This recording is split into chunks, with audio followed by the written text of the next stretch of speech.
నామమున వందనాలు. ప్రైజ్లాడండి. కొద్దిసేపు దేవుని యొక్క వాక్యం ధ్యానించక ముందు ప్రార్థించుకున్న పరిశుద్ధమైన ప్రేమగల తండ్రి, జీవగల దేవ, జీవాధిపతి, నీకు స్తోత్రాలు వందనాలు చెల్లిస్తున్నాం తండ్రి. నైనా మా ప్రియ పరలోకపు తండ్రి, పరిశుద్ధుడా, మహిమగల తండ్రి, ఆత్మస్వరూపుడ నాయనా, నీకు వందనాలు చెల్లిస్తూ ప్రభు మాకు ఇచ్చిన కృప, ధన్యత, యోగ్యతను బట్టి ఎవరికి లేని ఆధిక్యత నాయన శ్రేష్టమైన నామాన్ని బట్టి నీకే లేని స్తోత్రాలు వందనాలు చెల్లిస్తూ ఈ కొద్ది మనం లేసే ఘనమైన నామన ప్రార్థించి పెట్టుకుంటున్నాం తండ్రి. ఆమె దేవునికి వందనాలు.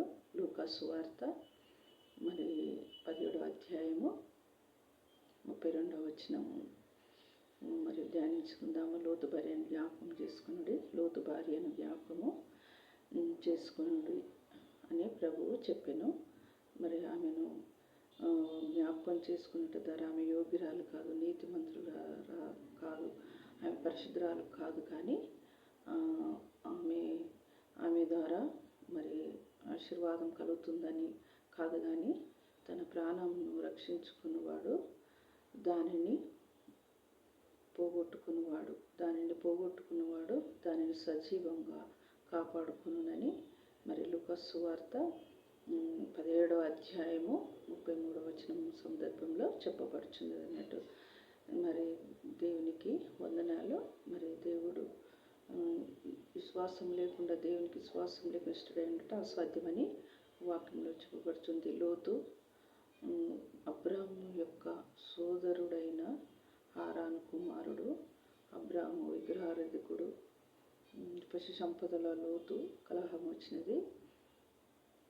అబ్రాము మరి దేవుడు చూపించిన దేశానికి బయలుదేరి వెళుచుండగా మరి నీతో పాటు లోతు కూడా, నీతో పాటు నేను కూడా వస్తాను. లోతు బయలుదేరి వెళ్ళుచుండగా లోతు అన్ని విధాల ఆశీర్వదించబడను. ప్రత్యేకమైన మరి ఆయనకు ప్రత్యేకమైన విషయం ఏంటిదంటే ప్రార్థన. మరి ప్రార్థన అంటే దేవుని అడగడం, దేవునితో సంభాషించడం అనే సందర్భంలో చెప్పబడుచున్నది. దేవుని వాక్యంలో ఉన్నట్టుగా నన్ను ప్రేమించువారు ఆస్తికర్తలుగా చేస్తానని వాక్యంలో చెప్పబడుతుంది. మరి జ్ఞానవంతురాలు తన ఇల్లును కట్టును, మూఢురాలు తన ఇల్లును ఊడబేకును అని వాక్యంలో చెప్పబడుతుంది అన్నట్లు మరి ఆమె లోకాన్ని, ఐశ్వర్యమును, మరి లోకమును, ఐశ్వర్యమును మరి విడిచిపెట్టి మరి అపాయకరమైన సుధమును మరి ఆమె కోరుకున్నది అన్నట్టు.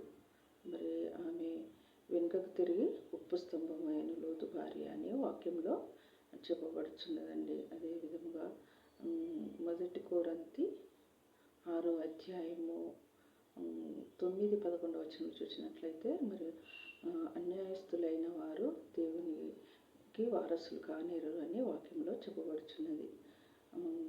మోసపోకుడి, జారులైనను, లోగులైనను, వ్యభిచారులైనను, దొంగలైనను, తాగుబోతులైనను, తిండిబోతులైనను, భూషణులైనను మరి దేవుని రాజ్యమునకు మరి వారసులు కానేరరు అనే వాక్యంలో చెప్పబడుతుంది. మరి యేసుక్రీస్తు నామమును, దేవుని ఆత్మయందును మరి మీరు కడగబడి, ఆయనలో మీరు కడగబడి పరిశుద్ధ ఆత్మలైన వారు నీతిమంతులుగా తీర్చబడునని మరి కొరింథీలో చెప్పబడుతుందండి. మరి దేవునికి వందనాలు. కొద్ది మాటలు చెప్పుచు నేను ముగిస్తున్నాను.